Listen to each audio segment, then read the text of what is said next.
Tonight, the city of Lagos waits a dog as all routes Be the first to know. From the north, south, east, west, and around Africa, we break the news.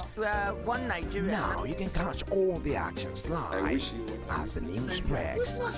We are Core TV News. Welcome to Core TV News. 24-hour news station.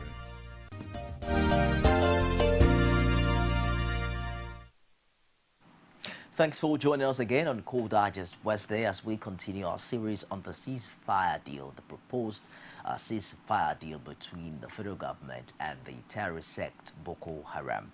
Now, irrespective of what seems to be a breach in the agreement by an attack in the form of an attack in Borno State, the Nigerian authorities insist that soldiers who engaged insurgents in Damboa last weekend did not break the ceasefire agreement with Boko Haram, although all hopes were high that by yesterday, based on what they said, that the Chibok girls would be released. Let's hear from the coordinator of the National Information Center, Michael Miri, who told Core TV News in an exclusive interview that talks are now at an advanced stage. We'll be back after this. As far as we are concerned, soldiers are not violating anything. Just get it clear that there is no responsible professional army that will sit down and look when bandits terrorize and decimate its population and territory, no matter the condition of ceasefire. Because the army and government of Nigeria is designed to protect and secure the people of Nigeria. So the fact that we had isolated cases of attacks does not generalize the breakdown of the ceasefire. We are trading cautiously. The government is investigating the claims. The armed forces have done what they had to do, but our people are still discussing with the group as promised. And we believe that the conversation that is going on, the dialogue that is going on, will end up the right way. The principal private secretary to the president has been part of the initial discussion, and so therefore you expect that he will be there to conclude what has been started. What they have said, they are weary of war. They want peace. So whoever is in the group that we are talking with wants peace. And let me even put this straight. If there, as is being speculated, you have 1 million sect members or different groups, okay, and we're able to get one who has. Okay, Michael Miri there. We're joined now in a live studio by Colonel Hassan Standlambo, retired, and he's the MD CEO of Hague Security Consultant. Good morning and thank you for joining us again. Morning, Nifemi. You heard what Michael Miri said in that report, and it looks as if he is quite optimistic that irrespective of the engagement of insurgents at Damboa, that the ceasefire agreement is still on. But unlike what seems to be an optimistic disposition, the much expected exchange or release of the Chibok girls did not happen yesterday. Many are beginning to question the concept of a ceasefire deal at this time, where the Nigerian army seems to be having the upper hand in the ongoing fight against insurgency. How do you react to that? First and foremost, I share out of Mike's optimism. Frankly speaking, I share his optimism. And like he said, talks are still ongoing. We're still engaging the insurgents in, maybe fine-tuning the entire agreements and so on. And I want to believe that whoever or the Chadians who are playing the role of the third-party, mediators would also be asking some questions as to how come there are certain violations to what has been agreed upon. And like he rightly said, government has a responsibility to protect citizens. If the agreements have been violated, we cannot just fold our arms continually and watch Nigerians being slaughtered. There is a need for the military to move in immediately and halt the situation. And I was very, very pleased that the Nigerian military just didn't fold its arms. They moved in swiftly and, you know, were able to put a check to what was happening. All that will be going on within the ambit of negotiations and discussions. As to why this is coming now at a time when 2015 is fast approaching or whatever, the president's, yes. One might want to say that some coincidence. One would not also want to... No, before we even get to the 2015 palaver, yes, please. I'm talking about now that the Nigerian army seems to have an upper hand. Okay. You know, just after this mutiny of an issue came up, there seems to be some discipline in the Nigerian military. And then we also got to hear that certain communities there were hitherto declared as Islamic Caliphate were taken back. There seems to be more success story. Even if there's going to be a ceasefire deal, we expect that the federal government by now should have an upper hand, you know, in what seems to be a victory in the ongoing fight. I agree with you. That upper hand would actually come to play in the course of negotiations. In the first place, we should understand that the ceasefire is at the instance of the insurgents. To me, it's a big plus to us that you are the one calling for the ceasefire. If you ask me, what do I think is wrong there? I mean, I will tell you that, or what do I think is the implications? I will let you know that I think there is either some minus on the part of the insurgents, which makes them to say, look, we need a truce. Okay. Okay? And so we should now capitalize on that and make sure it reflects in our negotiation. It makes us now come to the negotiating table with some confidence, with some conditions also. Well, beyond all of that now, we also heard him say that they seem to be weary of war and they want peace. Though that's quite controversial, but the Nation newspaper asked a couple of questions here that I showed you earlier. Who are the negotiators of the federal government? Who is Danladi Amadu with the Boko Haram leadership to negotiate on their behalf? Why is the government of Borno State kept in the dark? Why the negotiation now when President Jonathan is anxious to announce he is running in 2015? Is Boko Haram no longer a faceless group? Because now we are hearing names like Danladi Amadu. We're hearing that federal government is negotiating with them. And when exactly will the girls return home?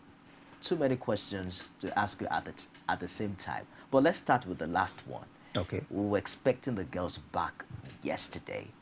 Today is here now, Wednesday. What would you say? Nifemi, your bet is as good as mine. The fact is that talks are ongoing, like Mike has said. Let's see how all this crystallizes into some real action for our girls to be back home. It's our hope that these girls return back to us as early as possible, intact in terms of number, and more so in good health. Very important.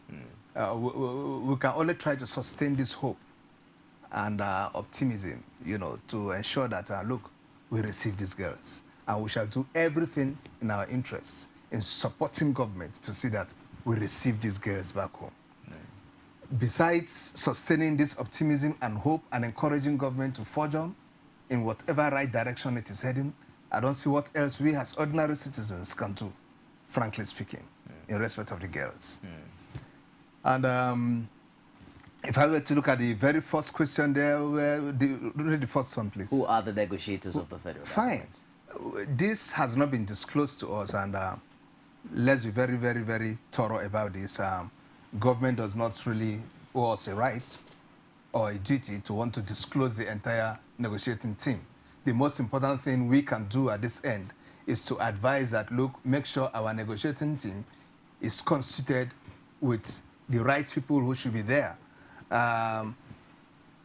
They would have their reasons as government why they are excluding some individuals and bringing in some individuals. Okay. All we need to say is that, well, make sure you have the right guys there, guys who definitely will be able to confront insurgents on the negotiating table and be able to get all what we need, okay, and be able to convince them that, look, it is important, and things like that.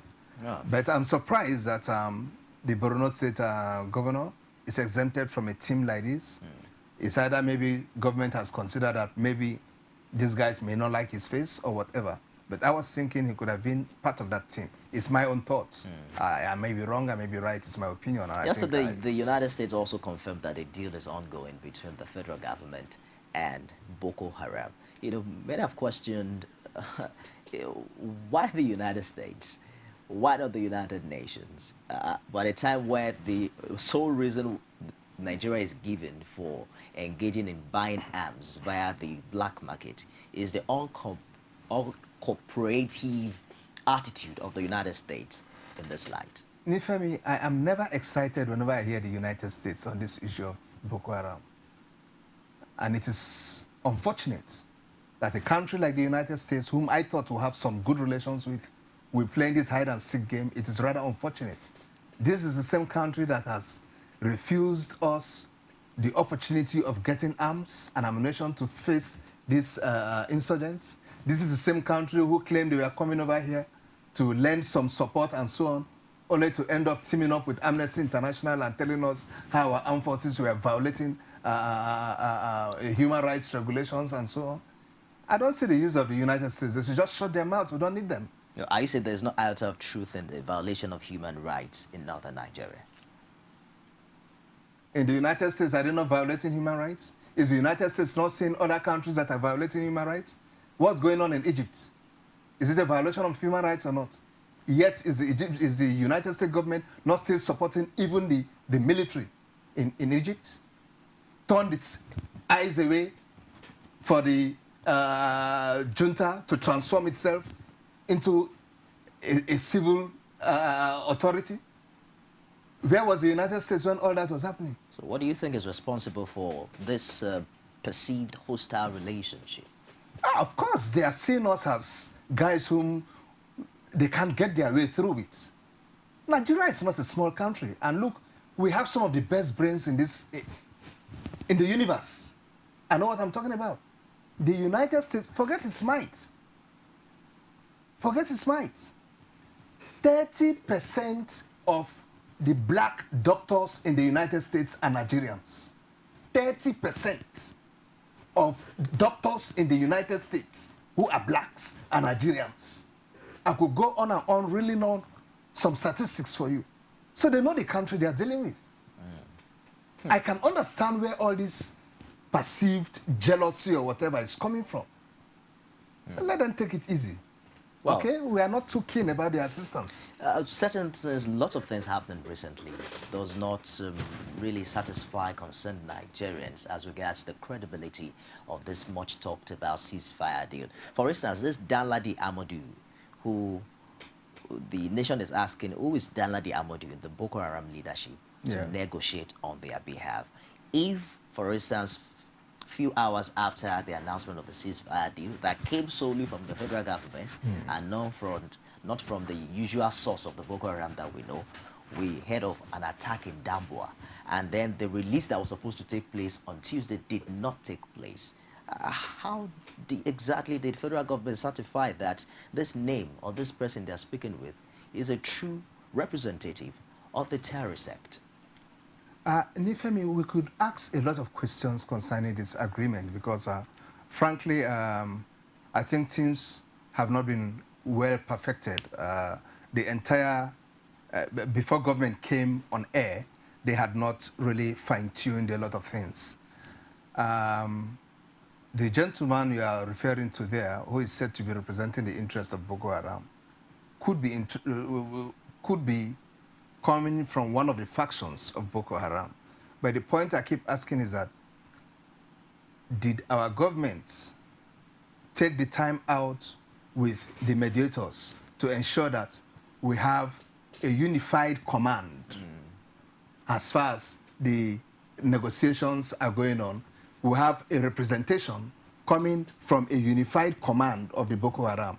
Unified command in the sense that there might be several factions, but have those factions come together in a unified manner to say, okay, so-so gentlemen or so-so individuals, you go forth and represent our interests, so that we can be discussing now. Whoever we are discussing with, we know we are discussing outrightly with the entire Boko Haram team. They would have come together by then and present a unified front with whom we can talk with. Because we cannot keep talking with every faction. Okay. If there are 5, 10 factions, then when shall we finish discussing? But does it not baffle you that this ceasefire deal also do not have a time limit? Because we hear of ceasefire deals outside in, in other climes. They talk about a ceasefire for certain number of days, certain seasons. But what we just talked, what we're hearing here is a ceasefire deal. Is there anything like a limitless, no time frame at all? Nifemi, a ceasefire is a temporary cessation of hostilities to allow for proper discussions and things like that. Okay. Fine. If we have been able to secure a ceasefire, now they can settle down and begin to work out the entire agreements and come out with timelines for implementation and so on. These are the sort of things I expect to see. You see, 24 hours after that announcement was made, when government was not forthcoming with any timelines and so on, I was telling a friend that I think all that has been done as at that time is just that they have, both parties and the mediators have agreed to a ceasefire. Can we all just halt hostilities so that we can talk?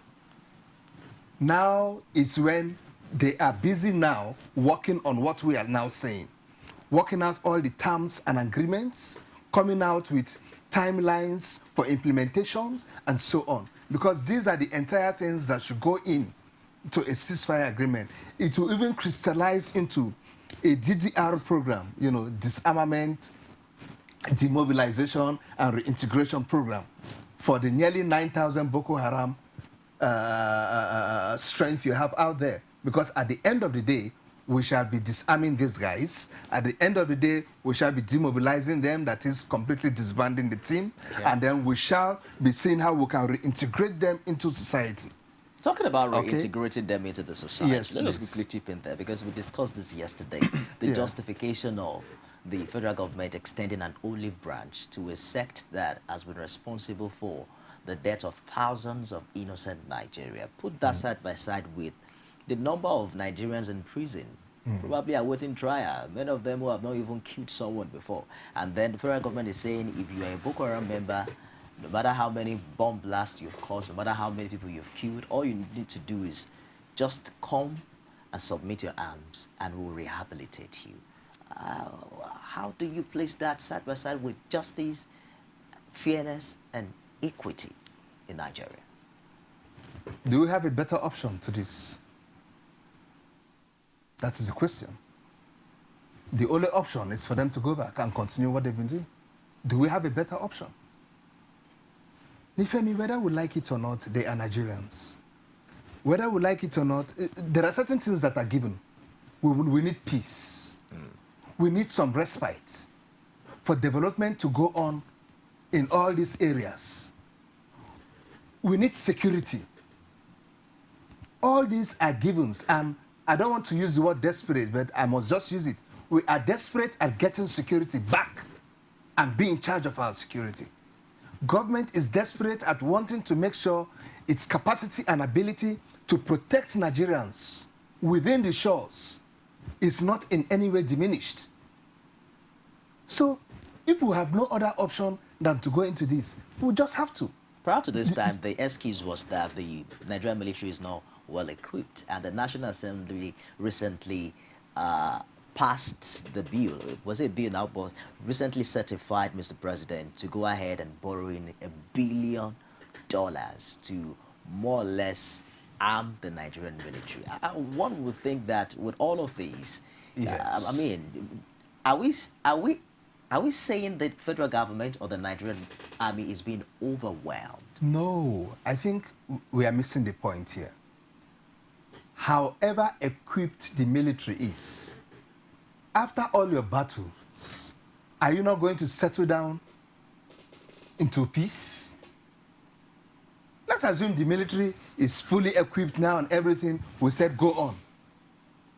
Good. At the end of the day, will the war not be over? When the war is over, what do you come back to? You still come back to the table to talk. You still find devastated Nigerians who would need to be disarmed. you still find devastated Nigerians or groups who would need to be demobilized. Just a minute, Colonel. Let's take this call from Oshun. Good morning, Ibrahim. Hello, are you there? Hello. Yeah, please go ahead with your contribution. Please wait. Your call has been put on hold. Are you there? I'm afraid we lost that. Please try to call us back and turn down the volume of your TV set when you're doing that. You were talking about us returning back to peace. I said at the end of the day, however equipped your military is, and they win the battle or win the war and so on, at the end of the day, you still have the group there to be disarmed. You still have the group there to be demobilized or disbanded. You still have the group there to be reintegrated back into society. So why not take the shortcuts and start doing that now, since we're already on the negotiating table? Is it that you just want to expend the ammunition you have bought? Or you are interested in having peace at a very fast rate? If this is a shortcut to peace, then let's go ahead. It's all right. Let's just quickly touch on this very interesting question before we go on the show today. Yes, why please. the negotiation now when President Jonathan is anxious to announce he is running in 2015?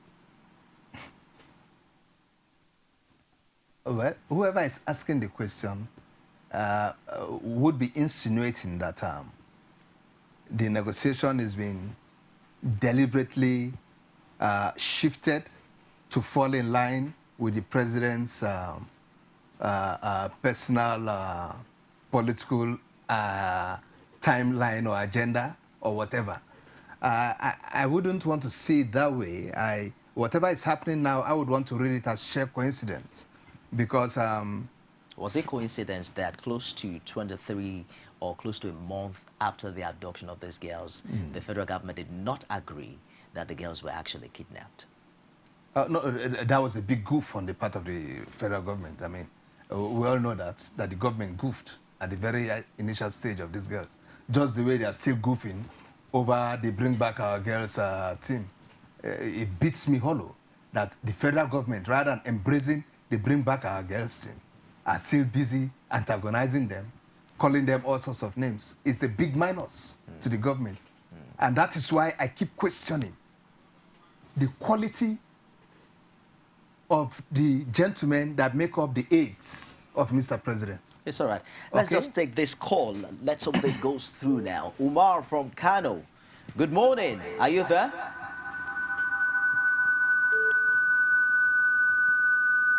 Hello, Umar. I'm there. Please quickly go ahead with your contribution. You have 1 minute. Please, my observation is that I need our leaders try all their possible ways that justice. Please, I won't ask for the point. Please,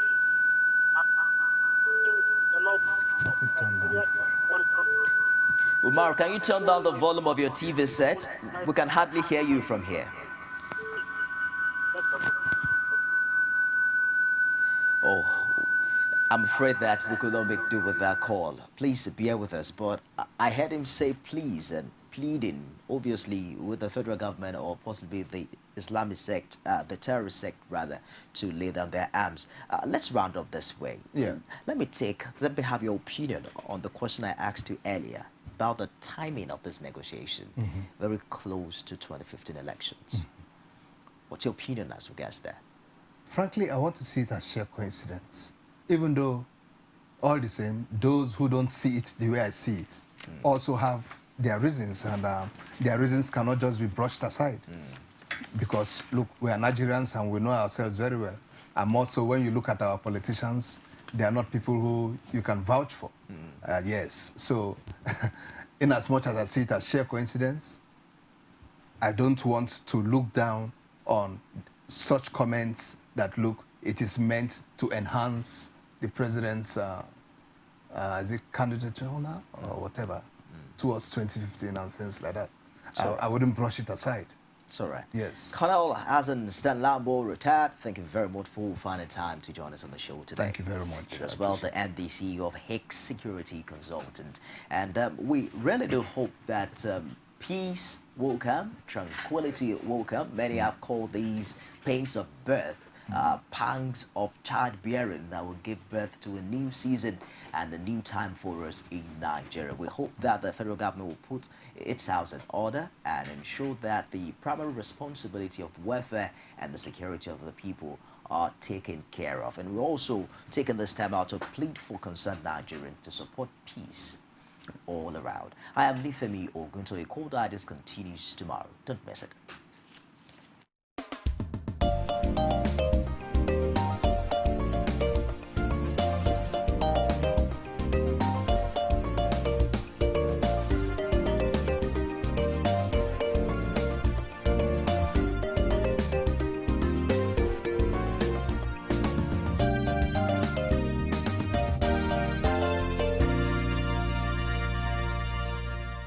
Core TV News, expanding your view.